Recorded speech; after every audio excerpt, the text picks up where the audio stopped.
কৃষ্ণ শংকৰ গুৰু হৰি ৰাম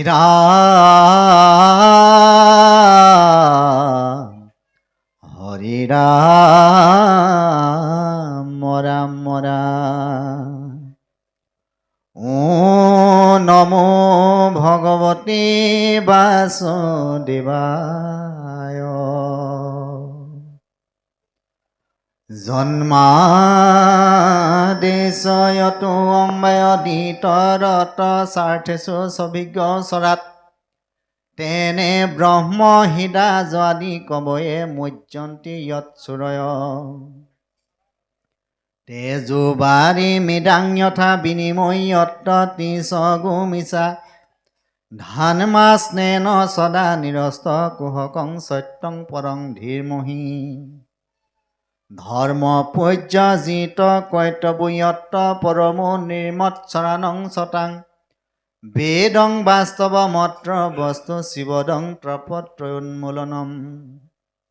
শ্ৰীমদ্ ভাগৱতে মহামুনিকৃতে কিংবা পৈৰৈৰীশ্ৰহ সদ্যোহিতা বাৰোধাতে যত্ৰ কৃতিভি শুশ্ৰাসুভিস্তৎক্ষণাৎ নিগম কল্পতৰু গলিতং ফলং শুকমুখাৎ মিত্ৰদ্ৰৱ সংযুতম পিবত ভাগৱতং ৰসমালয়ং মুহুৰহু ৰসিকা ভুৰি ভাবুকাহা হৰি ৰাম ৰাম ৰাম। হে ৰাম আন ক্ষুদ্ৰ দেৱতাৰ যদি নে দিমতি মহাদুৰাচাৰো কৰৈয়া মাত ভকতি। সেহিষে পৰম সাধু জানা মহাশয়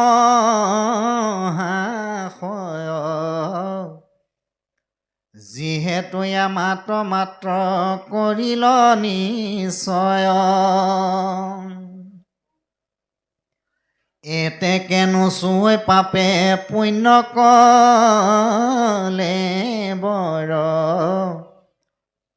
পৰম মুক্তিৰ পাত্ৰ হৈ সিটো নৰ। কুটকী পণ্ডিতে যেবে নমানে হাক ঢোলক বায়ুদ্ধ বাহু খান্দা তাৰ বাক। দুৰাচাৰো তৰয়াত ইটো কোন চিত চাণ্ডালকো কৰৈ মোৰ ভকতি প্ৰবৃত। চাৰিও বেদৰ তত্ত্ব কৰিয়া নিশ্চয় অৰ্জুনতো গীতাতক হিচাকি পাময়। তপ জপ পৰম সন্যাস মহাদানে নপাৱে আমাক সাংখ্য যোগ তত্ত্ব জ্ঞানে। কেৱলে ভকতি মাত্ৰ মূৰ মুক কৰৈ বৈশ্য কহিলো উদ্ধৱ ইটো তোমাত ৰহস্য। জগতৰ ধৰ্ম কৰ্ম কৰো সকলে মোক আত্মা বুলি যিটো জানে যোগ বলে। তথাপি প্ৰবৃত্ত তাৰ তনু নহি তনুচিত নেৰাই মৃত্যু ভয় জ্ঞানী কৰ্মী কদাচিত। কৃষ্ণ জয় গুৰু শংকৰ। অসমীয়া সমাজৰ পথ প্ৰদৰ্শক, এক শৰণ হৰিনাম ধৰ্মৰ ভেটি প্ৰস্থাপক, নৱ বৈষ্ণৱ যুগৰ প্ৰৱৰ্তক, জগতগুৰু শ্ৰীমন্ত শংকৰদেৱৰ শ্ৰীচৰণত প্ৰণিপাত জনাই যশোৱাৰ লাল কংসৰ কাল নন্দৰ নন্দন উদ্ধৱৰ বন্দন গোপিনীৰ মন দৈৱকীৰ ধন গোৱালৰ গোপাল আৰু ভকতৰ কৃপাল স্বৰূপ সৰ্বজ্ঞ সৰ্বব্যাপ্ত সৰ্বাশ্ৰয়ী সৰ্বশক্তিমান পৰম পুৰুষ পৰম আনন্দ পৰম ঈশ্বৰ পৰম কৃপালু ভগৱান কৃষ্ণৰ বাংময় স্বৰূপ শ্ৰীমদ ভাগৱতক সাষ্টাংগিক প্ৰণাম জনাই বৈকুণ্ঠৰ কল্পতৰু নাম বস্তুভাগক সাৰোগত কৰি দেৱৰো দুৰ্লভ নৰতনুধাৰী আজিৰ এই বৈকুণ্ঠ ধামত উপবিষ্ট তথা উপস্থিত পৰম শ্ৰদ্ধাৰ বাপ বান্ধৱ আই মাতৃ যুৱক যুৱতী প্ৰমুখ্যে শিশুসকলৰ শৰীৰত নিৰ্বিৰাজমান দিব্য আত্মাক অন্তৰৰ পৰা সেৱা জনায় বিষ্ণু বৈষ্ণৱৰ কথাৰে সমৃদ্ধ ভক্তি জ্ঞান আৰু বৈৰাগ্য বৰ্ধনকাৰী শ্ৰীমদ ভাগৱতৰ কিছু চৰ্চা কৰিবৰ বাবে আগবাঢ়িছোঁ। জয় জয়তে যিসকল উদ্যোক্তাৰ উদ্যোগত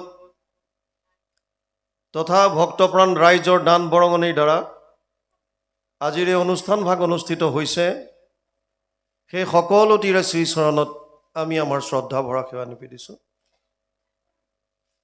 মৰিধল আঞ্চলিক শ্ৰীমন্ত শংকৰদেৱ সংঘৰ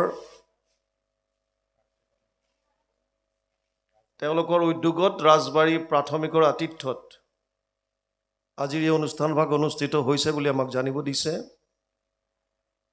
ব্যাসদেৱে সংস্কৃত ভাগৱতত এটা কথা লিখিছে কৃতেয়ত ধ্যায়াত বিষ্ণু ত্ৰেতায়াম যজতে মুখে দ্বাপৰে পৰিচৰ্যায়াম কলৌ তদ হৰি কীৰ্তনাত দ্বাদশ স্কন্ধত ৩য় অধ্যায় ৫২ নম্বৰ শ্লোক। ইয়াৰ অনুবাদ মহাপুৰুষ মাধৱদেৱে ঘোষাত কৰিছে যুগ ধৰ্ম নিৰ্ণয় ৩৯৯ পদ জোকাত। মাধৱ পুৰুষে কৈছে সত্য যুগে ধ্যান ত্ৰেতা যুগে যজ্ঞ দ্বাপৰ যুগত পূজা কলিত হৰিৰ কীৰ্তন বিনাই আৱৰ নাহিকে দুজা। প্ৰথম প্ৰশ্ন হৈছে আমি ঈশ্বৰকনো উপাসনা কৰিব লাগে কিয়?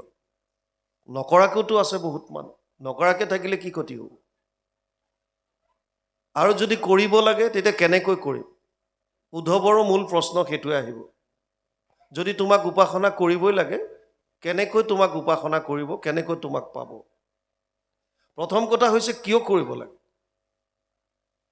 আমি প্ৰত্যেকজন মানুহে আমাৰ জীৱনত কিছুমান কষ্ট পাবলগীয়া হয়। এই কষ্টসমূহক শাস্ত্ৰই ৩টা ভাগত ভাগ কৰিছে। কিছুমান কষ্ট বা তাপ আমাৰ জীৱনলৈ আহে যিবিলাকত আমাৰ কোনো হাত নাই, দৈৱৰ কাৰণে পাওঁ। যেনে ভূমিকম্প আহিল, বানপানী হ'ল, খৰ মাৰিলে, বিভিন্ন ধৰণৰ দৈৱবশত যিবিলাক কষ্ট বা তাপ আমি ভোগ কৰিব লাগে শাস্ত্ৰই তাক নামাংকিত কৰিছে আধি দৈৱিক তাপ। আধি শব্দটোৱে ৰিলেট কৰায়, সম্বন্ধ জোৰে। যেনে দৈৱ সম্বন্ধীয় বা দৈৱ সম্পৰ্কীয়, এই সম্পৰ্কীয় বা সম্বন্ধীয় বুজাবলৈ আধি শব্দটো ব্যৱহাৰ কৰিছে। আধি দৈৱিক মানে দৈৱ সম্বন্ধীয় তাপ। দ্বিতীয় কিছুমান কষ্ট আমি পাওঁ যিবিলাক আন আন প্ৰাণীৰ পৰা, যাক ভূত বুলিও কয়। যেনে গুৰুজনাই কীৰ্তনত লিখিছে সমস্ত ভূতত ব্যাপী আছো মই হৰি সবাকো মানিবা তুমি বিষ্ণু বুদ্ধি কৰি। ইয়াত ভূত শব্দটোৱে প্ৰাণীক বুজাইছে। কুকুৰে কামুৰিলে, মেকুৰীয়ে আঁচুৰিলে, সাপে খুটিলে, মানুহে মানুহক কষ্ট দিলে, যিকোনো প্ৰাণী বা ভূতৰ পৰা যেতিয়া আমাৰ জীৱনত আমি কষ্ট পাবলগীয়া হয়, তাপ পাবলগীয়া হয়, তেনেধৰণৰ তাপবিলাকত শাস্ত্ৰই নামাংকিত কৰিছে ভূত সম্বন্ধীয় তাপ। গতিকে আধি ভৌতিক। আন কিছুমান আহিছে আমাৰ নিজৰ কাৰণে আত্মিক, যেনে শৰীৰৰ কাৰণে, শৰীৰৰ অসুস্থতা। আৰু আন আটাইতকৈ ডাঙৰ কথাটো হৈছে মানসিক তাপ। এই দুইটাক একেলগে আধ্যাত্মিক তাপ বুলি কৈছে। শাৰীৰিক আৰু মানসিক দুইটাক একেলগে আধ্যাত্মিক তাপ। কোনো মানুহে আমি কষ্ট পোৱাটো নিবিচাৰোঁ। গতিকে এই 3টা তাপৰ পৰা পৰিত্ৰাণ পাব লাগে। তাপত্ৰয় উন্মূলনম, যদি কিবা উপায় আছে পাব লাগে। দ্বিতীয় ডাঙৰ কথা হৈছে আমি কোনো দুখ নিবিচাৰোঁ, জীৱনত কোনো দুখ নিবিচাৰে। গতিকে দুখৰ নিবৃত্তি হ'ব লাগে। তৃতীয় হৈছে যে আমাক সকলোকে আনন্দ লাগে, গতিকে আনন্দৰ প্ৰাপ্তি হ'ব লাগে। আৰু যিটো সংসাৰ চক্ৰত জীৱবিলাক ভ্ৰমণ কৰি আছে ইয়াৰ পৰা পাৰিলে আমি মুক্ত হ'ব লাগে। গতিকে তিনিটা তাপৰ পৰা পৰিত্ৰাণ পোৱা, দুখৰ নিবৃত্তি আৰু পৰম আনন্দ বা ভগৱানক প্ৰাপ্তি, এই তিনিওটা মূল কাৰণ একেলগে কল্যাণ বুলি কোৱা হৈছে। এই কল্যাণ প্ৰাপ্তিৰ উপায় কি? এইটোৱে আছিল নৈমিষাৰণ্যত শৌনকাদি ঋষিসকলৰ মূল প্ৰশ্ন। তত্ৰ তত্ৰ অঞ্জস আয়ুষ্মান ভৱতায়ত বিনিশ্চিতম পুংসাম একান্তত শ্ৰেয় তৎ না সংচিতুমৰ্হসি। শৌনকে কৈছিল যে কলি যুগত মানুহে এই কল্যাণ সাধনৰ অৰ্থে কৰিবলগীয়া শ্ৰেষ্ঠ কৰ্মটো কি? এইটোৱে মূল ভাগৱতৰ ভেটি, যাৰ ওপৰত ভাগৱতখন কৈছে। উত্তৰ দিয়াৰ আগত আন এটা কথা কৈছে যে তুমি যিকোনো উপায় দিলে কলিযুগৰ মানুহে অৱলম্বন কৰিব নোৱাৰিব। যদি সুতমুনিয়ে ক'লেহেঁতেন কোনোবাই যদি কল্যাণ সাধন কৰিব বিচাৰিছে তেতিয়াহ'লে তেওঁলোকে 1000 বছৰ তপস্যা কৰক। কলিযুগৰ মানুহে 1000 বছৰ তপস্যা কৰিব পাৰিবনে নাই? ইমান দিন আয়ুস নাই। সেইকাৰণে শৌনকে প্ৰথমেই কৈছে প্ৰায়েনা অল্পায়ুষ সভ্য কলৌ অস্মিন যুগে জনা। কলিযুগৰ মানুহৰ আয়ুস কম, মন্দ সুমন্দ মতয়ো মন্দীয় ভাগ্যহী উপদ্ৰতা। দ্বিতীয় হৈছে মানুহৰ বুদ্ধিহীন হ'ব, ভাগ্যহীন হ'ব। 8টা বস্তু কলিযুগৰ মানুহৰ কমি আহিব, শাস্ত্ৰত কৈছে। ততচ্চ অনুদিনম ধৰ্মম সত্যম শৌচম ক্ষমা দয়া কলেন বলেন ৰাজন নংসতি আয়ু বলম স্মৃতি। 12:2:1 দ্বাদশ স্কন্ধ 2য় অধ্যায় 1ম শ্লোকত লিখিছে ধৰ্ম কমিব কলিযুগত, সততা কমিব, ধৰ্ম সত্য শৌচ পবিত্ৰতা কমিব, ক্ষমা দয়া আয়ুস বল স্মৃতি, 8টা বস্তু কলিযুগৰ মানুহৰ হ্ৰাস পাব।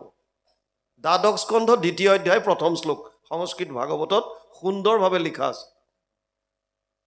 শৌনকে কৈছে যে কলিযুগৰ মানুহৰ যিহেতু আয়ুস কম, স্মৃতিশক্তি কম, শাৰীৰিক বল কম, গতিকে তুমি এনেকুৱা এটা উপায় দিয়া যাতে সব মানুহে কৰিব পাৰে, সহজ উপায় দিয়া। আৰু লগতে কৈছে যে তুমি এনেকৈও নাভাবিবা যে আমি যে 28,000 ঋষি বহি আছোঁ এইবিলাক লিখা পঢ়া নাজানা, এনেকুৱা নহয়। 28 সহস্ৰ ঋষি বেদত প্ৰধান, সব বেদজ্ঞ, কোনো কম নহয়। সমস্যা আমাৰ শাস্ত্ৰ নপঢ়াৰ কাৰণে হোৱা নাই, সমস্যা হৈছে শাস্ত্ৰ পঢ়াৰ কাৰণে। কিয়? কাৰণ আমাৰ সনাতন ধৰ্মত অগণন শাস্ত্ৰ আছে, বাকী ধৰ্মবিলাকত 1খন বা 2খন ধৰ্মগ্ৰন্থ। আপুনি যদি মুছলমান বা সম্প্ৰদায়লৈ চাই ইছলামলৈ তেতিয়াহ'লে কোৰাণখন পাব, যদি খ্ৰীষ্টিয়ান চাই তেতিয়াহ'লে বাইবেল পাব, অল্ড টেষ্টামেণ্ট নিউ টেষ্টামেণ্ট দুটা পাৰ্টত বাইবেল পাব। আপুনি যদি শিখসকললৈ চাই গুৰু গ্ৰন্থ চাহিব পাব। মানে আন আন যিমানবিলাক সম্প্ৰদায় আছে তেওঁলোকৰ ধৰ্মগ্ৰন্থ 1খন বা 2খন, কিন্তু আমাৰ সনাতনৰ অগণন আছে, অগণন। হাজাৰ হাজাৰটো উপনিষদ আছে, যদিও মুখ্য 11খন, 18খনটো মহাপুৰাণ আছে। 4 বেদ 14 শাস্ত্ৰ 18 পুৰাণ আমি কৈয়ে থাকোঁ দেখোন। গতিকে অগণন শাস্ত্ৰ আছে, কিন্তু সমস্যা শাস্ত্ৰ থকাৰ কাৰণে হোৱা নাই। সমস্যা হৈছে যে কোনোখন শাস্ত্ৰৰ লগত কোনোখনৰ মিল নাই, সমস্যাটো তাত। আমাৰ যে মানুহে বেলেগক হাঁহে যে ইহঁতে অমুক কৰি আছে তমুক কৰিছে, নাহাঁহিব, নিন্দা নকৰিব। তেওঁলোকৰ হাতত যিখন গ্ৰন্থ পঢ়িছে তেওঁলোকে সেইমতে চলি আছে। স্বয়ং মহাপুৰুষ মাধৱদেৱ শাক্তপন্থী আছিল, পৰম শাস্ত্ৰজ্ঞ হোৱাৰ পাছতো। কোনবিলাক গ্ৰন্থ অধ্যয়ন কৰিছিল? আগম গ্ৰন্থবিলাক, যিবিলাকত বলি বিধানৰ কথা আছে, ফল প্ৰাপ্তিৰ কথা আছে, অমুক কৰিলে অমুক পাবা, তমুক কৰিলে তমুক, এই যে আছে। যেতিয়ালৈকে গুৰুজনাক লগ পোৱা নাই, যেতিয়ালৈকে ভাগৱতৰ কথাখিনি বুজা নাই। সেইকাৰণে আমাৰ কাকো নিন্দা কৰা অধিকাৰ আমাৰ নাই। যেতিয়ালৈকে মানুহৰ হাতত শাস্ত্ৰৰ উত্তম গীতা আৰু ভাগৱত নপৰিব, আৰু ভাগৱতৰে সাৰমৰ্ম কীৰ্তন কৰিব পৰাকৈ গুৰুজনাই আমাক কীৰ্তন দিছে। ভাগৱতৰে 10ম স্কন্ধৰ 335টা অধ্যায়ৰ 90টা অধ্যায় আছে, 10মত আটাইতকৈ ডাঙৰ স্কন্ধ। তাৰ আদি চোৱা, মধ্য চোৱা, শেষ চোৱা 3টা ভাগ কৰিছে। ইয়াৰ আদি চোৱা গুৰুজনাই নিজে অনুবাদ কৰিছে, শেষ চোৱাৰ পৰা কুৰুক্ষেত্ৰ যাত্ৰা আনিছে। এই দুইখিনিক মিলাই একেলগে 10ম বুলি কয়, আদি 10ম বুলি যে কয়। এই ভাগৱতৰ 10ম স্কন্ধৰ আদি চোৱা। গতিকে গুৰুজনাই কীৰ্তন কৰি দিছে, 10ম কৰিছে। মহাপুৰুষ মাধৱদেৱে ঘোষা দিছে, ৰত্নাৱলী ভাগৱতৰ যিখিনি ভক্তি মাৰ্গৰ আটাইতকৈ মূল্যৱান শ্লোক ভক্তি মাৰ্গত, সেইখিনি বিষ্ণুপুৰী সন্যাসীয়ে একত্ৰ কৰি ৰাখিছিল। আৰু সেইখিনি দি পঠিয়াইছিল গুৰুজনাৰ কাৰণে। গুৰুজনাই মহাপুৰুষ মাধৱদেৱক দিলে, তুমি অনুবাদ কৰা। সেইখন ৰত্নাৱলী, ভাগৱতৰ বস্তু তাৰ মানে। আৰু মাধৱপুৰুষে কৈছেও, মই গুৰুজনাৰ পৰা যি লাভ কৰিলোঁ, বিভিন্ন শাস্ত্ৰ অধ্যয়ন কৰি যি মই সাৰমৰ্ম পালোঁ, আৰু মোৰ আত্ম উপলব্ধিৰ দ্বাৰা মই যি পালোঁ, সমস্তখিনি মই ঘোষাত থলোঁ। গতিকে যেতিয়ালৈকে মানুহে কীৰ্তন, দশম, ঘোষা, ৰত্নাৱলী মানে শাস্ত্ৰৰ উত্তম গীতা, ভাগৱত, এই দুখন গ্ৰন্থ যেতিয়ালৈকে ভালকৈ অধ্যয়ন নকৰে, তেতিয়ালৈকে তেওঁলোকে জীৱনৰ বাটটো বিচাৰি নাপাব। আপোনাৰ মোৰ নিন্দা কৰাৰ অধিকাৰ কাকো নাই। আপুনি কৰিব নোৱাৰে, মই কৰিব নোৱাৰোঁ। শৌনকে সেইকাৰণে প্ৰশ্ন কৰিছিল, ভুৰিনি ভুৰি কৰ্মাণি শ্ৰোতব্যানি বিভাগশ অত সাধুত্ৰয়তে সাৰম সমুদ্ৰিত্য মনীষয়া মাম ব্ৰুহি শ্ৰদ্ধানানাম যেন আত্মসম্প্ৰসিদতি। 1:11 প্ৰথম স্কন্ধ প্ৰথম অধ্যায় 11 নম্বৰ শ্লোকত শৌনকে কৈছিল যে শাস্ত্ৰ বহুত আছে আৰু বিভিন্ন শাস্ত্ৰৰ বিভিন্ন মত আছে। হে সুতমুনি, তুমি যিহেতুকে এজন শাস্ত্ৰজ্ঞ, সমস্ত শাস্ত্ৰ জানা, গতিকে আমাক এটা কাম কৰা, সমস্ত শাস্ত্ৰৰ সাৰ মৰ্মটো উলিয়াই কোৱা। কলিযুগৰ মানুহে কি কৰিলে পৰম কল্যাণ সাধিব পাৰিব। এইটোৱে হৈছে ভাগৱতৰ মূল যিটো ভেটি। আৰু তাৰ পাছত তেতিয়া সুতমুনিয়ে কৈছে, শৌনক আদি ঋষি সমস্ত চিন্তা নকৰিবা, মই তোমালোকক এনেকুৱা এটা উপায় দিম, যিটো উপায় অৱলম্বন কৰি পৰীক্ষিতে 7 দিনত পৰম গতি লাভ কৰি গুচি গ'ল। মই তোমালোকক এনেকুৱা এটা উপায় ক'ম, যিটো উপায় অৱলম্বন কৰি খটাংগই 2 দণ্ড 45 মিনিটত পৰম গতি লাভ কৰি গুচি গ'ল। আৰু তাৰ পাছত সুতমুনিয়ে শুক পৰীক্ষিত সংবাদ, ব্ৰহ্মা নাৰদ সংবাদ, বিদুৰ মৈত্ৰেয় সংবাদ, নিমি নৱসিদ্ধ সংবাদ, কৃষ্ণ উদ্ধৱ সংবাদ, বিভিন্ন কথাখিনি সুন্দৰভাৱে কৈ আহিছে। বুজি পালে? তাৰে আজি আমি আমাৰ যিটো এতিয়া আপোনালোকৰ চলি আছে ক্ৰম হিচাপে, একাদশ স্কন্ধৰ উদ্ধৱ সংবাদ চলি আছে। ভাগৱতত 12টা স্কন্ধ আছে। একাদশ স্কন্ধটোৰ লক্ষণ হৈছে মুক্তি। প্ৰথম জানি ল'ব লাগে যে মুক্তি মানে কি। মুক্তি মানে মোকলাই দিয়া, খুলি দিয়া। যদি আপোনাৰ কোনো বান্ধোন নাই, তেতিয়াহ'লে আপোনাক মুক্তিৰ কিহৰ প্ৰয়োজন? আপুনি কোনোবা এটাক বান্ধি থৈছে, তেতিয়াহে ক'ব যে তাক মোকলাই দে বা মুক্তি দে। যদি বান্ধি থোৱা নাই, বন্ধনত যদি নাই, তেতিয়াহ'লে মুক্তিৰ প্ৰয়োজন আছে জানো? আৰু যদি বান্ধোনত আছে, তেতিয়াহ'লে জানি ল'ব লাগিব কিহৰ বান্ধোন। প্ৰত্যেকটো জীৱ এটা বান্ধোনতে ঘূৰি আছে, এইটো হৈছে কৰ্মৰ বান্ধোন, যাক মায়াৰ বান্ধোন বুলি কয়, যাৰ কাৰণে জীৱবিলাকে 84 লাখ জুনিত পুনৰপি জননম পুনৰপি মৰণম পুনৰপি জননী জঠৰে শয়নম, বাৰে বাৰে জন্ম, বাৰে বাৰে মৃত্যুৰ চক্ৰত ঘূৰি আছে। এইটোৱে হৈছে বান্ধোন। ইয়াৰ পৰা মুক্তি একাদশত দেখুৱাইছে। কেনেকৈ পাব, কি হ'ব? আমি দেৰি নকৰি পদৰ লগে লগে যাওঁ, অলৰেডি দেৰি হৈছে। ভগৱান কৃষ্ণই অৱতাৰ লৈছিল দ্বাপৰত, পূৰ্ণ অৱতাৰ যিটো কয়, তেওঁ নিজে আহিছিল এটা কথাৰ কাৰণেই, যে ভূমিভাৰ হৰণ কৰিবৰ কাৰণে। তেওঁ গীতাত অৰ্জুনক কৈছে, যদা যদা হি ধৰ্মস্য গ্লানিৰ্ভৱতি ভাৰত অদ্ভুত্যানাম অধৰ্মস্য তদাত্মানম সৃজম্যহম পৰিত্ৰাণায় সাধুনাম বিনাশায় চ দুষ্কৃতাম ধৰ্ম সংস্থাপনাৰ্থায় সম্ভৱামি যোগে যোগে। 4ৰ্থ অধ্যায় 7 আৰু 8 নম্বৰ শ্লোক গীতা। যেতিয়াই ইয়াৰ অনুবাদ কৰিছে ভাগৱতত, চৰাচৰ গুৰু ঈশ্বৰ কৃষ্ণৰ জন্মৰ শুনা কাৰণ, সাধু সমস্তৰ ধৰ্ম ৰক্ষা হৈব, নাশিব দুষ্ট দুৰ্জন। মহন্ত সকলে ইটো জন্ম কৰ্ম শুনিবে গাইবে মুখে, তিনিও তাপক এতেকে নিস্তৰি পাইবে মুখ্য মহাসুখে। তেওঁ যে অৱতাৰ লৈছে বিভিন্ন, কিহৰ কাৰণে লয়? যাতে তেওঁৰ লীলাবিলাক কলিযুগৰ মানুহে শ্ৰৱণ কৰি এই পৰম মুক্তিটো সাধিব পাৰে। দ্বাপৰত ভগৱান কৃষ্ণ অৱতাৰ লৈছিলে বসুমতীৰ আৰু ব্ৰহ্মা আদি দেৱতাসকলৰ অনুৰোধত ভূমিভাৰ হৰণ কৰিবৰ কাৰণে। তেওঁ ভূমিভাৰ হৰণ কৰিলে, 18 অক্ষৌহিণী সেনা কৰি 17 বাৰ জৰাসন্ধৰ সেনা বধ কৰিছে। এক অক্ষৌহিণী সেনাত 2,18,700 সেনা থাকে। তেনেকুৱা 18 অক্ষৌহিণী সেনা 17 বাৰ জৰাসন্ধৰ সেনা বধ কৰিছে। আৰু কুৰুক্ষেত্ৰৰ যুদ্ধতো 18 অক্ষৌহিণী সেনা মাৰিছে। 7 অক্ষৌহিণী পাণ্ডৱৰ, 11 অক্ষৌহিণী কৌৰৱৰ, মাত্ৰ 11জন বাচিছিল। শেষত তেওঁ এটা সংকল্প ল'লে যে মোৰ কাম ইতিমধ্যে হৈছে, যদিও যদুবংশ আছে, সিহঁতক মই বিপ্ৰ সাপে চেজ কৰাম, কিন্তু তেওঁ এটা মনত সংকল্প ল'লে যে মোৰ কাম হৈ গৈছে লগভগ, মই গতিকে আকৌ বৈকুণ্ঠলৈ যাম। এই কথাটো গম পালে উদ্ধৱে গম পায় প্ৰভাস ক্ষেত্ৰত বৈকুণ্ঠ প্ৰয়াণৰ প্ৰাক মুহূৰ্তত ভগৱান কৃষ্ণৰ চৰণত নমন কৰি সেৱা কৰি উদ্ধৱে প্ৰশ্ন কৰিছে। তেওঁৰ নিজৰ কাৰণে নহয়, তেওঁ কৈছে তদ বিয়োগেনতে ভক্তম কথম স্থাইশন্তি ভূতলে নিৰ্গুণ উপাসনে কষ্টম অত কিঞ্চিত বিচাৰায়।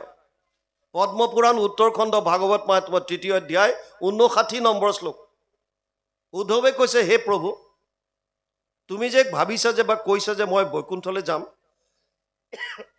তুমি যদি বৈকুণ্ঠলৈ গুচি যোৱা, তদ বিয়োগেন, তোমাৰ বিয়োগত, তে ভক্ত, তোমাৰ ভক্তসকল, কথম স্থাইশন্তি ভূতলে, পৃথিৱীত কেনেকৈ থাকিব?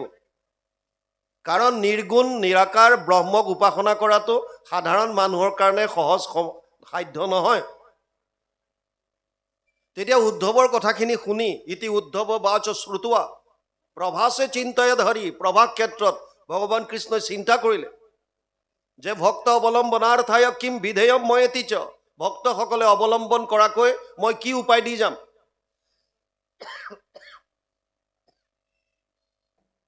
তাৰ পাছত তেওঁ উপায় পালে। স্বকীয়ম য়দ ভৱে তেজতচ্ছ ভগৱতে অদাধ্যাত তিৰোধায় প্ৰবিষ্টয়ম শ্ৰীমদ ভাগৱতৰ নৱম। পদ্মপুৰাণ উত্তৰখণ্ড ভাগৱত মহাত্ম্য ৩য় অধ্যায় ৬০ আৰু ৬১ নম্বৰ শ্লোক। তেওঁ ক'লে যে মই মোৰ সমস্ত বল বীৰ্য, মোৰ ক'বলগীয়া কথা, মই বাণী ৰূপে ভাগৱতত বিলীন হৈ থাকিম। আৰু লগে লগে ঘোষণা দিলে, তেনেয়ম বাংময় মূৰ্তি প্ৰত্যক্ষ বৰ্ততে হৰি, সেৱাত শ্ৰৱণাত পথত দৰ্শনাত পাপনাশিনী। অৰ্থাৎ ভাগৱত ভগৱান কৃষ্ণৰ বাণী ৰূপে আছে, বাংময় মূৰ্তি। ইয়াক যদি কোনোবাই সেৱা কৰে, শ্ৰৱণ কৰে, পাঠ কৰে বা দৰ্শন মাত্ৰ কৰে, তেতিয়াও তেওঁলোকে পাপৰ পৰা মুক্ত হ'ব পাৰিব। এতিয়া উদ্ধৱে ক'লে যে হে প্ৰভু, মোক তুমি কোৱা, তুমি যেতিয়া কায়িকভাৱে এতিয়া নাথাকিবা, তেতিয়া তোমাক মানুহে কেনেকৈ পাব আৰু কি উপায় আছে? এতিয়া ভগৱানে কৈছিল মোৰ ওচৰলৈ আহিবলৈ ৩টা মাৰ্গ আছে। যোগত ত্ৰায়ময়ী প্ৰোক্তা নৰনম শ্ৰেয় বিধিচ্ছয় জ্ঞানম কৰ্মম চ ভক্তিম চ না উপায় অন্য অস্তি কুত্ৰাচিত। 11:26 একাদশ স্কন্ধ ২০ অধ্যায় ৬ নম্বৰ শ্লোকত ভগৱান কৃষ্ণই উদ্ধৱক কৈছে যে হে উদ্ধৱ, মোৰ ওচৰলৈ আহিবলৈ ৩টা মাৰ্গ আছে। এটা হৈছে কৰ্ম মাৰ্গ, যিটো মাৰ্গত এতিয়াও যাগ যজ্ঞ পূজা পাতল ইত্যাদিৰ দ্বাৰা ঈশ্বৰ পাবৰ কাৰণে চেষ্টা কৰি আহিছে, য'ত ইন্দ্ৰিয় প্ৰধান, কৰ্মৰ ওপৰত বেছি গুৰুত্ব দিয়ে। ইন্দ্ৰিয় প্ৰধান, যাগ যজ্ঞ পূজা পাতল ইত্যাদিৰ দ্বাৰা ভগৱানৰ ওচৰলৈ যাব বিচাৰে। এটা হৈছে জ্ঞান মাৰ্গ, য'ত তেওঁলোকে নিজক জানিব বিচাৰে, মই কোন, ক'ৰ পৰা আহিলোঁ, কি কৰা উচিত, আৰু একাত্মভাৱে গৈ সন্ন্যাস ব্ৰত ধাৰণ কৰি ধ্যান ধাৰণা সমাধিৰ দ্বাৰা বহুদিন তপস্যা কৰি তেওঁলোকে সমাধিত ব্ৰহ্মক সাক্ষাৎ কৰিব পাৰে। তেনেকৈ তেওঁলোকে ভগৱানক পায়। আৰু আনটো হৈছে ভক্তি মাৰ্গ। ভক্তি মাৰ্গত মূল বস্তুটো হৈছে সমস্ত প্ৰাণীক ভগৱানময় দেখিবলৈ কৈছে। সমস্ত ভূতত বিষ্ণু বুদ্ধি নুহি যাবে, কায়ম বাক্য মনে অভ্যাস ইবা এইভাবে। যেতিয়ালৈকে বিষ্ণু বুদ্ধি নহয় তেতিয়ালৈকে অভ্যাস কৰিবলৈ দিছে। কাৰণ সমস্ত ভূতত ব্যাপী আছো মই হৰি, সবাকো মানিবা তুমি বিষ্ণু বুদ্ধি কৰি। মই সকলোতে আছো ভগৱান ৰূপে কৃষ্ণ। এই ভাৱটো লৈ ভকতৰ সংগত যিমান পাৰি ভগৱানৰ লীলাসমূহ শ্ৰৱণ কীৰ্তন কৰি আমি কল্যাণ সাধন কৰিব পাৰোঁ। আৰু এই কথাখিনি এতিয়া বুজাই এতিয়া আমি পদৰ লগত যাম। বাপজনাই পাঠ কৰিছে, আন ক্ষুদ্ৰ দেৱতাত যদি নেদি মতি, মহা দুৰাচাৰো কৰয় আমাত ভকতি, সেহিকে পৰম সাধু জানা মহাশয়, যিহেতু আমাক মাত্ৰ কৰিলে নিশ্চয়। অপি চেত সু দুৰাচাৰো ভজন্তে মাম অনন্যবাক সাধুৰেব মন্তব্য সম্যক ব্যৱস্থিত ইছ। গীতাত কৈছে এইটো ৯ম অধ্যায়। যদি আটাইতকৈ দুৰাচাৰো কোনোবা হয়, দুৰাচাৰ মানে যাৰ আচাৰহীন, সমাজে মানা কৰি থোৱা, শাস্ত্ৰই নিষিদ্ধ কৰি থোৱা কৰ্মবিলাক কৰে, আচৰণ অতি বেয়া, আচাৰ ব্যৱহাৰ বেয়া, এইজনে দুৰাচাৰ। আটাইতকৈ যদি দুৰাচাৰ হয়, পাপী হয়, তেওঁ যদি কৃষ্ণত একান্তভাৱে শৰণাগতি হৈ ভগৱানক যদি অনন্যভাৱে চিন্তা কৰে, অনন্য মানে না অন্য, ইয়াত কি কৈছে, আন ক্ষুদ্ৰ দেৱতাত যদি নেদি মতি, বেলেগ বেলেগ দেৱতাৰ প্ৰতি যদি মনটো নিদিয়াকৈ, মহা দুৰাচাৰো কৰয় আমাত ভকতি, আটাইতকৈ যদি দুৰাচাৰ মানুহ বিভিন্ন পাপ কৰ্ম কৰিলে, কিন্তু হ'লেও তেওঁ যেতিয়া অনুতপ্ত হ'ল বা বুজি পালে, তাৰপিছত ক্ষুদ্ৰ ক্ষুদ্ৰ দেৱতাক পূজা পাতল বাদ দি কৃষ্ণত একান্তভাৱে শৰণাগতি হৈ যদি তেওঁকে অনন্যভাৱে যদি সেৱা কৰে, তেতিয়াহ'লে কৈছে সেহিকে পৰম সাধু জানা মহাশয়, সেইজনে পৰম সাধু হ'ব। কিয়? যিহেতু আমাক মাত্ৰ কৰিলে নিশ্চয়, যিহেতু চব বাদ দি কেৱল মোক নিশ্চয় কৰিলে, যে মই মোৰ বাহিৰে কোনো নাই। আৰু গীতাত ভগৱানে কৈছে মত্ত পৰতৰম নান্যত কিঞ্চিদ অস্তি ধনঞ্জয়, মই সৰ্বমিদম প্ৰথম সূত্ৰে মণিগণা এব। সপ্তম অধ্যায় 7 নম্বৰ শ্লোকত কৈছে মোতকে শ্ৰেষ্ঠ আৰু কোনো নাই। হে অৰ্জুন, যেনেকৈ মালাডালত সূতাডালত মণিবিলাক গাঁঠি থোৱা থাকে, তেনেকৈ সমস্ত প্ৰাণী মোৰ লগত গাঁঠি থোৱা আছে। মোক বাদ দি বাকী কাৰো অস্তিত্ব নহ'ব। আপুনি মই ভাবিছোঁ যে মই বেলেগ ভগৱান বেলেগ, তেনেকুৱাও নহয়। আমাৰ লগত আছে তেওঁ। দ্বা সুপৰ্ণা সয়ুজা সখায়া সমানম বৃক্ষম পৰিচজ বাজতে ত্বয়োৰণ্যম পিপলাদ স্বাদস্তি অস্নানমন্য অভিসাক্ষীতি। শ্বেতচতুৰ উপনিষদ 4ৰ্থ অধ্যায় 6 নম্বৰ মন্ত্ৰত লিখিছে, এক বৃক্ষে দুই পক্ষী, ৰূপে দুইকো সম দেখি, দুইৰো দুই সখা নিৰন্তৰ, এক বৃক্ষে ফল খায় তভুনিতে শুকাই যায়, নাখায় যিটো সিটো গুণে বৰ। এজোপা গছত দুটা চৰাই, দেখাত দুইটা একেই, দুইটা দুইটাৰ সখা। এটা পক্ষীয়ে সেই গছজোপাৰ ফল খায়, যিটোৱে ফল খায় সি শুকাইহে গৈছে, আৰু যিটোৱে নাই খোৱা চাই আছে, সি কিন্তু নদকা হৈ আছে। সেই যিজনে ফল নাই খোৱা সেইজনৰ কথা কৈছে, সেহি তুমি পৰমাত্মা। ক'ত আছা? সংসাৰ বৃক্ষত আছা, এইজোপা গছত। কৰ্মফল নকৰা ভোজন, এই সংসাৰ বৃক্ষজোপাত যি কৰ্মৰ ফল, এইটো ভগৱানে ভোগ কৰিব নালাগে। জীৱাত্মাও আছে তাতে, আমাৰ আত্মাবিলাক মায়া অহংকাৰৰ মতে যিমানবিলাক মায়াত আবদ্ধ হৈ কৰ্ম কৰিছোঁ, কৰ্মফল ভুঞ্জে সৰ্বক্ষণ। আমি প্ৰত্যেকেই কৰ্মফল ভোগ কৰি আছোঁ। গতিকে ভগৱান আমাৰ ইয়াত আছে এনিটাইম। এইজনক বাদ দি যদি আমি আন আন দেৱতাবিলাকৰ ওচৰত যাওঁ, তেতিয়াহ'লে আমাৰ একান্ত নহ'ব, একত অন্তঃসৰণটো নহ'ব। সেইটোৱে হৈছে ব্যভিচাৰ। সেইকাৰণে বাৰে বাৰে শাস্ত্ৰত এটা কথাই কৈছে যে আমি আশ্ৰয় ক'ত ল'ম, ক'ত ল'লে আমাৰ আশ্ৰয়টো শুদ্ধ হ'ব, শৰণটো শুদ্ধ হ'ব। ভাগৱতৰ 10টা লক্ষণৰ 9 নম্বৰৰ লক্ষণটো একাদশ স্কন্ধত মুক্তিৰ কথা কৈছে, দ্বাদশ লক্ষণটোত আশ্ৰয় কথা কৈছে। ইয়াৰ পিছৰ যিটো স্কন্ধ, দ্বাদশ স্কন্ধ, সেইটোৰ লক্ষণ হৈছে আশ্ৰয়। আশ্ৰয় মানে শৰণ। জীৱই শৰণ ক'ত ল'ব? এটা কাহিনীৰ দ্বাৰা বুজক, ভগৱানত একান্তভাৱে শৰণ হ'লে কেনেকুৱা হ'ব পাৰে। অন্তিম সময়তো আপোনাৰ নৌকা হয়তো বেলেগ দিশত লৈ যাব পাৰে। ভগৱানৰ যদি কৃপা হয়, আপোনাৰ যদি ভক্তিভাৱত নিষ্ঠা থাকে, আস্থা থাকে, বিশ্বাস থাকে, তেতিয়াহ'লে প্ৰভুৰ কৃপাত আপোনাক যিকোনো অৱস্থাৰ পৰা, বেয়া অৱস্থাৰ পৰা আপোনাক তাৰ পৰা উদ্ধাৰ কৰি লৈ আহিব পাৰে। জলহন্তে যেন পদ্ম নৰকৰো পৰা তাক, আপুনি উদ্ধাৰৰ অংগ বনে। ঘোষাত লিখিছে নহয় মহাপুৰুষ মাধৱদেৱে, মাধৱে বলন্ত মুখ কৃষ্ণ কৃষ্ণ কৃষ্ণ বুলি সদায়ে সুমৰে যিটো জনে, জলহন্তে যেন পদ্ম নৰকৰ পৰা তাংক, আপুনি উদ্ধাৰৰ অংগ বনে। ই যেনেকুৱাই য'ত নাথাকক কিয়। এটা কাহিনীৰ দ্বাৰা বুজক। এখন দেশত এজন ৰজা আছিল। ৰজাজনৰ কোনো সন্তান নাছিল, উত্তৰাধিকাৰী। যে আমাৰ এটা স্বভাৱ আছে, যিটো বস্তু আমাৰ নাথাকে আমি তাত সুখটো থাকে বুলি ভাবোঁ। এইটো আমাৰ চবৰে স্বভাৱ। যিটো আছে তাত আমি গুৰুত্ব নিদিওঁ, যিটো নাই সেই বস্তুটোত সুখ থকা বুলি ভাবোঁ। ৰজাজনে সেইকাৰণে সন্তান নোহোৱাৰ কাৰণে, যদিও এখন দেশৰ ৰজা, তথাপিও মনত শান্তি নাই। কিয়? সন্তান নাই, উত্তৰাধিকাৰী নাই। কিন্তু এটা কথা ভাবি চাওক, সন্তান হ'লেই মাক বাপেক সুখী হয় জানো? আপোনালোকে কওক, সংসাৰত আপোনালোকে দেখাৰ ভিতৰত কওক। উগ্ৰসেনৰ পিতেক আছিল কংস। কংসৰ কাৰণে উগ্ৰসেনে সুখ পাইছিল নে দুখ পাইছিল? উগ্ৰসেনকতো বন্দী কৰি থৈ দিছিল কাৰাগাৰত। তেওঁ বাপেকক বন্দী কৰি নিজে ৰজা হোৱা নাই জানো? আৰু বৰ্তমান যদি চায়, ঔৰংজেবলৈ চাওক, বাপেক শ্বাহজাহানক বন্দী কৰি থৈ ঔৰংজেব ৰজা হৈছিল। শাস্ত্ৰলৈ যদি যায়, অংগৰ পিতেক বেনৰ অত্যাচাৰত বাপেকৰ অৱস্থা নাইকিয়া হৈছিল। ভাগৱত মাহাত্ম্যত আত্মদেৱ বুলি এজন বিপ্ৰৰ কথা কয়, তেওঁৰ পুতেক ধুন্ধকাৰী অত্যাচাৰত থাকিব নোৱাৰি, যি ধুন্ধকাৰীয়ে মাকক জ্বলা খৰি লৈ পেলাই, জুইত জ্বলি থকা খৰিয়ে মূৰত মাৰিছিল। ক'ত মাক বাপেকৰ সুখ আছে এইবিলাক সন্তানৰ পৰা? যদি সংস্কাৰী সন্তান নহয়, যদি বৈষ্ণৱ সন্তান নহয়, তেতিয়াহ'লে সুখটো বহুত দূৰত।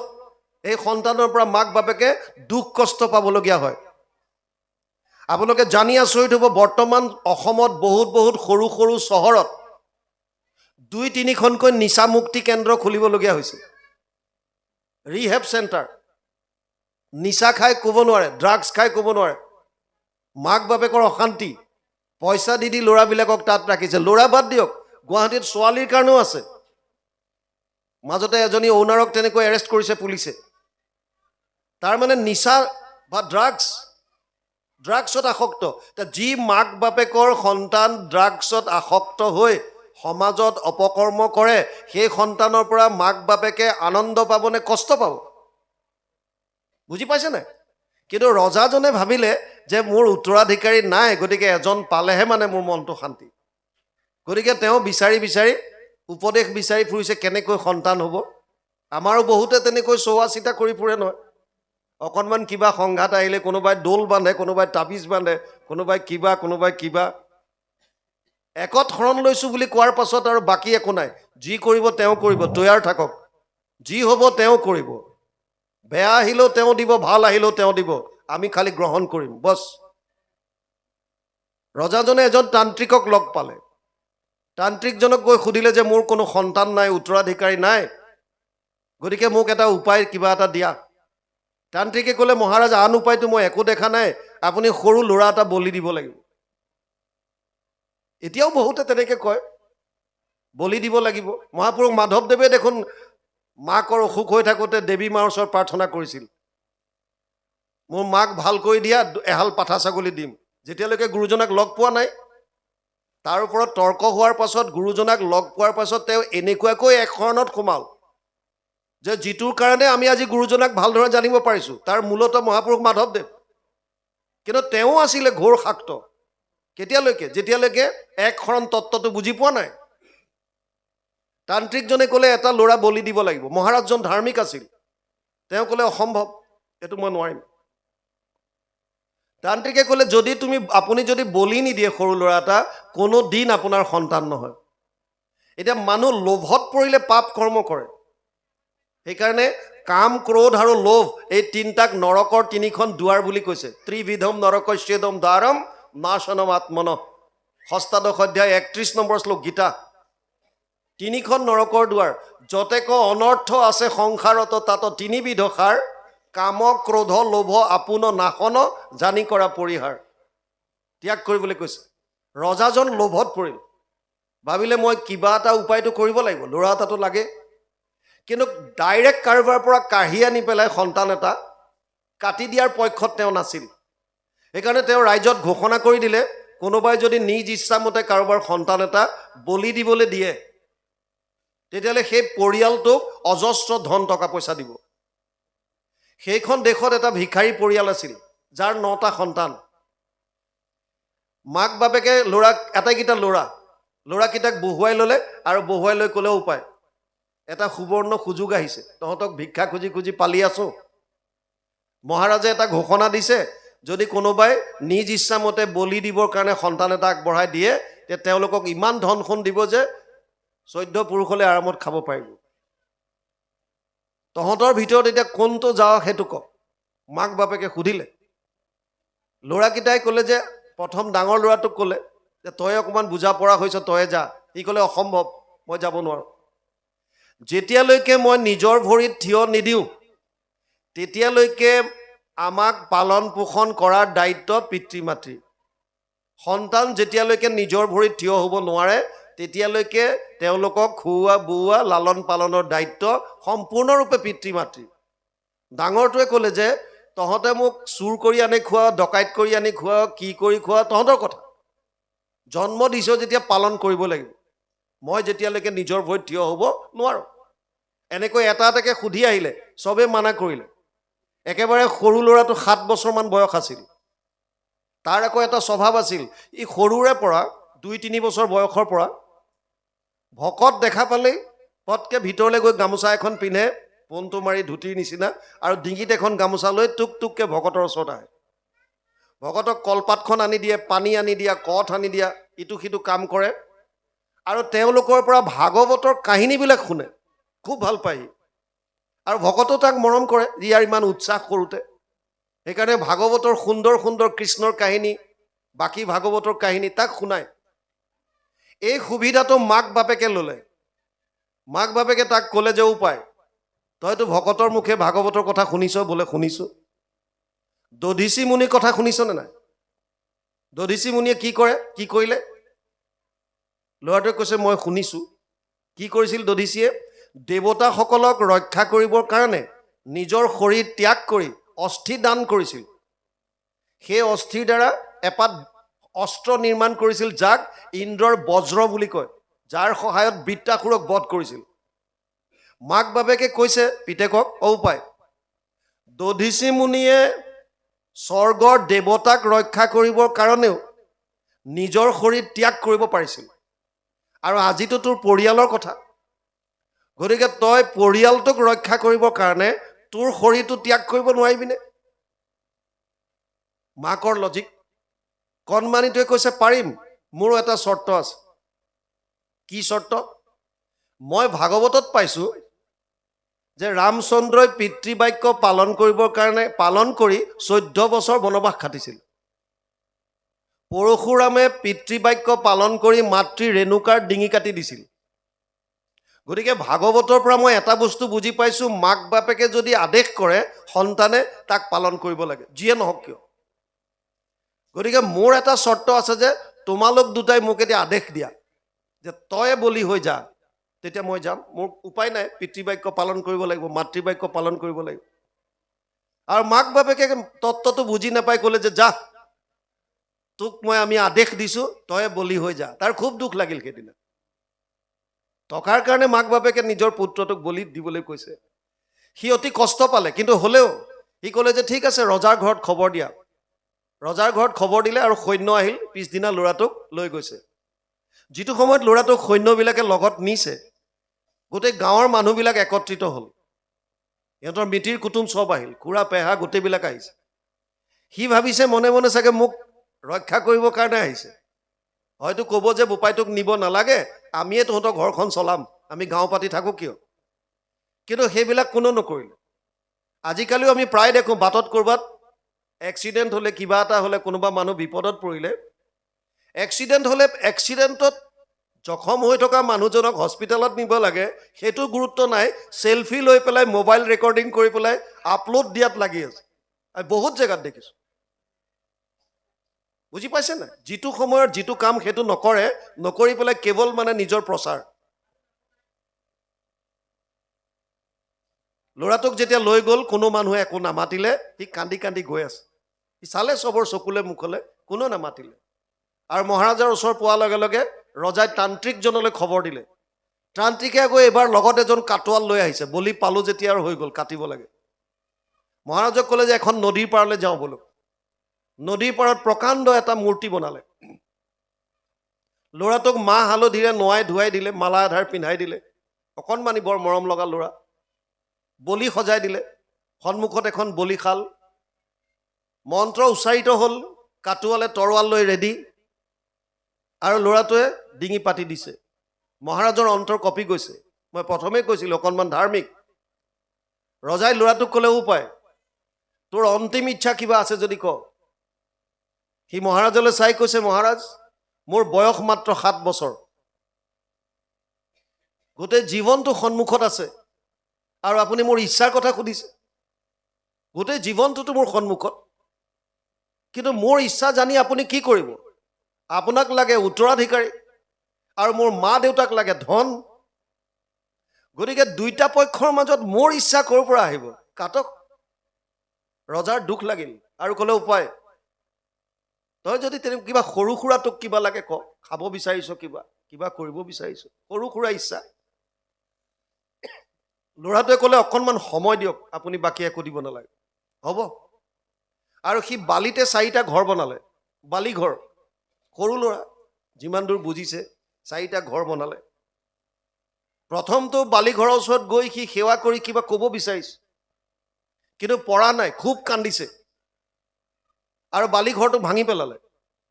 দ্বিতীয় ঘৰটোৰ ওচৰত গ'ল, সেইটোতো কিবা ক'ব বিচাৰিছে, পৰা নাই, ভাঙিলে। তৃতীয়টোও ভাঙিলে। চতুৰ্থটো বালি ঘৰৰ ওচৰত সি সেৱা লোৱাৰ লগে লগে তাৰ কিবা এটা যেন ৰূপান্তৰ ঘটি গ'ল। ল'ৰাটোৰ মুখলৈ কিবা হাঁহিৰ বিৰিঙনি এটা আহিল, আৰু তাৰ মনৰ পৰা যিটো কিবা এটা দুখ আছিলে, ভয় আছিলে, এইবিলাক টোটেলি নাইকিয়া হৈ গ'ল। সি তাৰ পৰা হাঁহি হাঁহি উঠি আহিল, আৰু বলিশালত ডিঙিটো পাতি দি মহাৰাজলৈ এনেকৈ চাই কৈছে, মহাৰাজ আদেশ কৰক। এইবাৰ মন্ত্ৰ উচ্চাৰণ হ'ল, কাটোৱাল ৰেডি কাটিবলৈ কাৰণে। মহাৰাজে তান্ত্ৰিকজনক সুধিলে, 1 মিনিট ৰ, তই গেৰেণ্টি দিব পাৰিবিনে নাই? কি? এই ল'ৰাটোক বলি দিয়াৰ পাছত মোৰ যিটো সন্তান হ'ব, সি ল'ৰাই হ'ব? তান্ত্ৰিকে ক'লে, গেৰেণ্টি দিব নোৱাৰো, উত্তৰাধিকাৰী হ'ব, সন্তান হ'ব, ছোৱালীও হ'ব পাৰে। আচ্ছা, ল'ৰা ছোৱালী যিয়ে হওক বাৰু, মানি ল'লো, সন্তান হ'ব বোলে, হ'ব। তই গেৰেণ্টি দিব পাৰিবিনে যে তাৰ ভক্তি মাতৃ পিতৃৰ প্ৰতি এনেকুৱা আজ্ঞা পালনকাৰী সন্তান হ'ব মোৰো? মাক বাপেকে যি কয়, 7 বছৰ বয়সত পিতৃ আজ্ঞা পালন কৰি সি ওলাই আহিছে, এনেকুৱা? সি কৈছে, গেৰেণ্টি দিব নোৱাৰো। আচ্ছা, তই এটা কথা কচোন, ইয়াৰ ঈশ্বৰত এনেকুৱা দৃঢ় ভক্তি হ'বনে? কাৰণ দৃঢ় ভক্তি কেনেকুৱা? যেতিয়া ল'ৰাটো তাৰ পৰা উঠি আহিছে, ৰজাই সুধিছে, এইকেইটা কি কৰিলা? তান্ত্ৰিকজনেও সুধিছে, কি কৰিলা এইবিলাক? তান্ত্ৰিকে ভয়ো খাইছে মনে মনে। এইবিলাক তুমি যে কৰিলা, এইটো কি বস্তু? সি আটাইকেইটা বুজাই দিছিল যে প্ৰথম যিটো বালিঘৰ আছিল, এইটো মোৰ মা দেউতাৰ আশ্ৰয় আছিল। সৰু ল'ৰা ছোৱালীয়ে যেতিয়া ভয় খাই দৌৰ মাৰি গৈ মাকৰ কোলাত উঠে, দেউতাকৰ কোলাত উঠে, আৰু নিজকে সুৰক্ষিত বুলি ভাবে। আপুনি কাৰোবাক ভয় খুৱাবচোন, সি দৌৰ মাৰি গৈ মাকৰ কোলাত উঠিলে আপোনাক এনেকৈ দেখুৱাই দিব। কিয়? কাৰণ এতিয়া মই এনেকুৱা জেগাত আছো, মোক কোনো একো কৰিব নোৱাৰে। যি মা দেউতাক জীৱনৰ চূড়ান্ত আশ্ৰয় বুলি ভাবি আছিলো, সেই মা দেউতাই কেইটামান টকাৰ কাৰণে মোক ত্যাগ কৰি দিলে। সেইটো মোৰ আশ্ৰয় হ'ব নোৱাৰে, ভাঙি দিলে। দ্বিতীয়টো কাৰ? দ্বিতীয়টো আছিল মোৰ মিতিৰ কুটুম, মোৰ গাঁৱৰ মানুহ। আমি গাঁও পাতি থাকোঁ কিয়? যদি কাৰোবাৰ বিপদত ইজনে সিজনক সহায় নকৰোঁ, তেতিয়াহ'লে গাঁও পাতি থকাৰ লাভ কি? ল'ৰাটোৱে কৈছে, মোক যেতিয়া লৈ আহিছিল, মই প্ৰত্যেকজন মানুহৰ মুখলৈ চাইছিলোঁ, কোনো এজনে মাত এষাৰ নিদিলে, সহায় কৰাটো দূৰৰ কথা। গতিকে এইটো মোৰ কাম নাই। তৃতীয়টো কাৰ? তৃতীয়টো মোৰ ভাগ্য। ভাগ্য, আমি 9টা ল'ৰা, 8টাৰ ভাগ্য ভাল, সিহঁত বাচি গ'ল, আৰু মই একেবাৰে সৰু, অথচ মোৰ ভাগ্য বেয়া। গতিকে ভাগ্যক ধিয়াই থাকিও লাভ নাই, ভাঙি দিলোঁ। চতুৰ্থটো কাৰ? তেতিয়া ল'ৰাটোৱে কৈছিল, মহাৰাজ এইটোৱে মোৰ চূড়ান্ত আশ্ৰয় আছিল, ভগৱান কৃষ্ণৰ দুখানি চৰণ। যেতিয়াই মই ভগৱানৰ কথা চিন্তা কৰিলোঁ আৰু ক'লোঁ যে, হে ভগৱান, হে প্ৰভু নাৰায়ণ, পলমকৈ হ'লেও মই তোমাৰ দুখানি চৰণত আশ্ৰয় লৈছোঁ, মই তোমাৰ চৰণত আহিছোঁ প্ৰভু, বাকী তোমাৰ ইচ্ছা, এতিয়া যি কৰা। ভগৱানে যেন মোৰ হৃদয়ৰ পৰাই ক'লে, ভিতৰৰ পৰা, উপায় তই চিন্তা নকৰিবি, উঠ। কিয়? ইহঁতে বলি দিলেও তোৰ শৰীৰটোহে কাটিব পাৰিব, তই শৰীৰ নহয়, তই ইয়াৰ ভিতৰত থকা আত্মা, যাক অস্ত্ৰ শস্ত্ৰই কাটিব নোৱাৰে। গীতাত অৰ্জুনক কৈছে নৈনম চিন্দন্তি শস্ত্ৰাণি নৈনম দহতি পাৱক না চৈনম ক্লেদয়ম তপ না শোষয়তি মাৰুত অচেদ্যোয়ম অদাহ্যোয়ম অক্লেদ্যৱ শৌচ্যএব চ নিত্য সৰ্বগত স্থাণুৰচলোয়ম সনাতন। দ্বিতীয় অধ্যায় 23 আৰু 24 নম্বৰ শ্লোক। অৰ্জুনক কৈছিল অস্ত্ৰ শস্ত্ৰই আত্মাক কাটিব নোৱাৰে, জুয়ে পুৰিব নোৱাৰে, পানীয়ে তিয়াব নোৱাৰে, বায়ুৱে শুহিব নোৱাৰে। ল'ৰাটোৱে কৈছে মোক যেন ভগৱানে ক'লে যেন বাসাংসি জীৰ্ণানি যথা বিহায় নবানি গৃহণতি নৰপৰাণি তথা শৰীৰানি বিহায় জীৰ্ণানি অন্যান্য সংয়াতি নবানি দেহি। দ্বিতীয় অধ্যায় 22 নম্বৰ শ্লোকত অৰ্জুনক কৈছে যেনেকৈ কাপোৰ ফাটি গ'লে নতুন বস্ত্ৰ পৰিধান কৰে, তেনেকৈ এটা শৰীৰ নষ্ট হ'লে আত্মাই বেলেগ শৰীৰ ধাৰণ কৰে। ইয়াক দুখ কৰাৰ কোনো কাৰণ নাই। কণমানিটোৱে কৈছে মহাৰাজ ভগৱানে যেন মোক ক'লে যে জাতস্য হি ধ্ৰুৱ মৃত্যু ধ্ৰুৱ জন্ম মৃতস্য চ, জন্ম ল'লে মৃত্যু নিশ্চিত আৰু মৃত্যু হ'লে পুনৰ জন্ম নিশ্চিত। সেইকাৰণে তই উঠ, মই তোক দুহাত মেলি ৰৈ আছো। ইহঁতে তোক বলি দিব পাৰে, একো নাই, তোৰ মৃত্যু নহয়, তই মোৰ লগত থাকিবি, উঠ। আৰু কণমানিটোৱে কৈছে মহাৰাজ মোৰ এতিয়া কোনো চিন্তা নাই। সেইকাৰণে মহাৰাজে তাক সুধিছিলে, কাক? এই তান্ত্ৰিকজনক, যে ইয়াক যে বলি দিম এতিয়া, এই বস্তুকেইটা ইয়াক বলি দিয়াৰ পিছত মই পাম নে নাই। শেষত সুধিলে যে ইয়াক বলি দিয়াৰ যদি বলি দিওঁ মোৰ যিটো সন্তান হ'ব তাৰ কৃষ্ণত এনেকুৱা ভক্তি হ'বনে নাই? তান্ত্ৰিকজনে ক'লে এইটো মই গেৰেণ্টি দিব নোৱাৰোঁ। তেতিয়া মহাৰাজে ক'লে যে শুন, তেতিয়াহ'লে তহঁতৰ তামঝামবিলাক বন্ধ কৰ। তান্ত্ৰিকে ক'লে চাই লওক, চিন্তা কৰি লওক, যদি ইয়াক বলি নিদিয়ে তেতিয়াহ'লে আপোনাৰ কিন্তু সন্তান নহয়।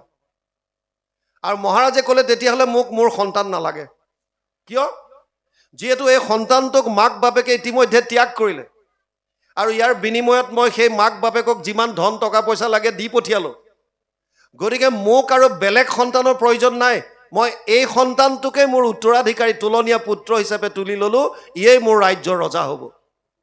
মুকং কৰতি বাচালম পংগুং লংঘয়তে গিৰিম যত কৃপা তম হং বন্দে পৰমানন্দ মাধৱম। যাৰ দায়া বলে খোৰা পৰ্বত চঢ়াৱে মুখে ৰাও নাহি যাৰ সিটো কবি হয়। ভগৱানৰ যেতিয়া কৃপা হ'ব খোৰাজনেও পৰ্বত বগাব পাৰিব, মুখত বাণী নাথাকিলেও কবি হ'ব পাৰিব, এনেকুৱা কৃপা। সেইকাৰণে একত শৰণটো হ'ব লাগিব। ইয়াত সেইকাৰণে কৈছে সেহি সে পৰম সাধু জানা মহাশয় যিহেতু আমাক মাত্ৰ কৰিলে আশ্ৰয়। আশ্ৰয় মানে শৰণ, যিহেতু মোক কেৱল আশ্ৰয় কৰিলে। এতেকে নচুৱৈ পাপ পুণ্য কলবৰ পৰম মুক্তিৰ পাত্ৰ হৈ সিটোনৰ। আপুনি যদি কৃষ্ণত আশ্ৰয় কৰি আপোনাৰ জীৱনৰ প্ৰতিটো মুহূৰ্ত প্ৰতিটো কৰ্ম কৃষ্ণৰ চৰণত যদি অৰ্পণ কৰিবলৈ শিকে, ৰাতিপুৱা শোৱাৰ পৰা উঠি বিচনাতে জাপ মাৰি বিচনাৰ পৰা নানামিব, 1 মিনিট সময় বিচনাতে বহক। আপুনি যে স্নান নকৰাকৈ ঈশ্বৰ সেৱা কৰিব নোৱাৰে তেনেকুৱা ক'তো লিখা নাই।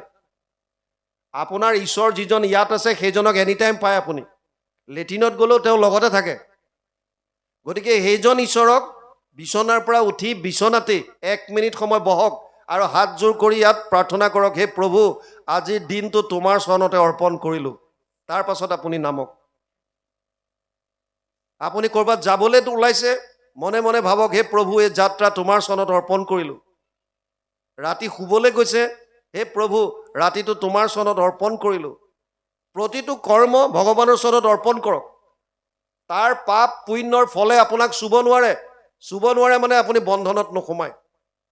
সেই কথাটোকে কৈছে ইয়াত, এতেকে নচুৱৈ পাপে পুণ্য কলেবৰ পৰম মুক্তিৰ পাত্ৰ হৈ সিটোনৰ। আপুনি ঈশ্বৰত আশ্ৰয় লোৱাৰ পাছত আপোনাৰ সম্পূৰ্ণ শৰীৰ পুণ্য হৈ যাব, পাপ তাৰ ওচৰলৈকে আহিব নোৱাৰে। য'ত মাধৱৰ নাম থাকিব, য'ত থাকে মোৰ ভক্ত পবিত্ৰ হৃদয় কীট পতংগকো তাৰা পবিত্ৰ কৰে।